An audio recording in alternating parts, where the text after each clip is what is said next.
രക്ഷാപ്രവർത്തനത്തിനൊപ്പം ഉണ്ടായിരുന്ന ബാബു എന്ന ആൾ കൂടി നമ്മളോടൊപ്പം ചേരുന്നുണ്ട്. ബാബു, കേൾക്കാമോ? കേൾക്കാം. എപ്പോഴായിരുന്നു ഈ അപകടം? എന്താണ് സംഭവിച്ചത്? ഒരു മണിക്കകത്ത് ഒരു 12 മണി കഴിയുമ്പോഴാണ് വണ്ടി ആളുടെ ഇറക്കിയിട്ട് വരുന്ന വഴിക്ക് ഇപ്പൊ റോഡ് പണി നടക്കുന്നതുകൊണ്ട് അതിൽ പോകാൻ പറ്റില്ല. വണ്ടി ഒരു ബൈ റോഡ് വഴിയാണ് കയറി വരുന്നത്. വണ്ടി കയറി വരുന്ന സമയത്ത് ഹൈറ്റ് ടേരിൽ വന്ന വണ്ടി നിന്ന് വണ്ടി പിന്നെ കയറിയില്ല. വണ്ടി ബാക്കിൽ റിവേഴ്സ് ഇറങ്ങിയത് ഒരു 40 അടി താഴ്ചയിലേക്ക് വണ്ടി മറിയുന്നത്. 40 അടി താഴ്ചയുണ്ടല്ലേ? ഏകദേശം വരും, അളന്നില്ല, ഏകദേശം 40 താഴ്ച വരും.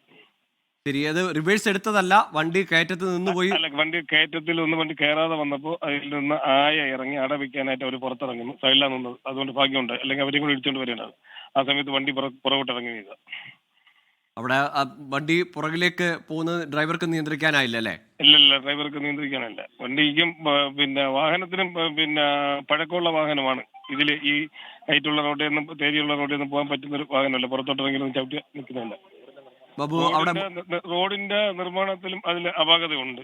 അത് ആ ഭാഗത്ത് നല്ല കയറ്റമാണ്. പക്ഷെ അവിടെ ടൈലാണ് ഇട്ടേണ്ടത്. അപ്പൊ വണ്ടി ടയർ കറക്റ്റായിട്ട് അത് ഗ്രിപ്പ് കിട്ടൂല. അത് ഇതിനൊരു അപകടത്തിന് ഒരു കാരണം അതും കൂടെ തന്നെയാണ്.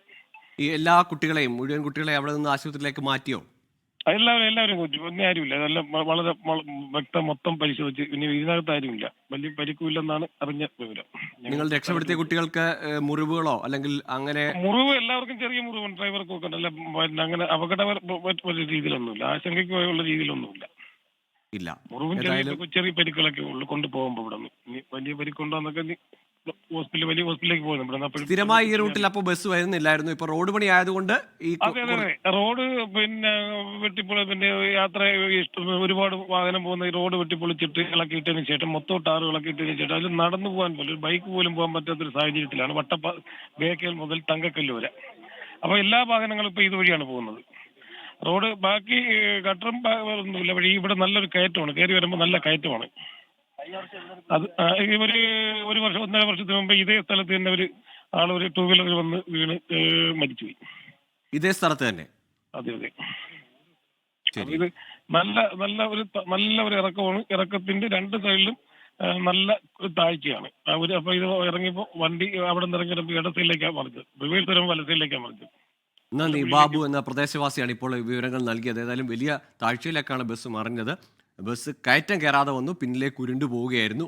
ആ സ്കൂൾ ബസ്സിലുണ്ടായിരുന്ന ബസ് അടവെക്കാൻ, അതിൻ്റെ ടയറിന് താഴെ ഒരു തടസ്സം വെക്കാൻ ശ്രമിച്ചെങ്കിലും പക്ഷേ അതിന് സാധിച്ചില്ല. അതിന് മുൻപ് തന്നെ ഈ താഴ്ചയിലേക്ക് ബസ് മറിഞ്ഞു പോവുകയായിരുന്നു. ഏതായാലും മുഴുവൻ കുട്ടികളെയും അപ്പോൾ തന്നെ ആശുപത്രിയിലേക്ക് മാറ്റിയിട്ടുണ്ട്. സാരമായ പരിക്കുകളില്ല എന്നത് പ്രാഥമികമായി ഈ രക്ഷാപ്രവർത്തനം നടത്തിയവർ പറയുന്നുണ്ട്. പക്ഷേ ആശുപത്രിയിൽ പരിശോധന നടക്കുന്നതേ ഉള്ളൂ. കടക്കൽ താലൂക്ക് ആശുപത്രിയിലേക്കാണ് പ്രധാനമായും കുട്ടികളെ എത്തിച്ചിട്ടുള്ളത്.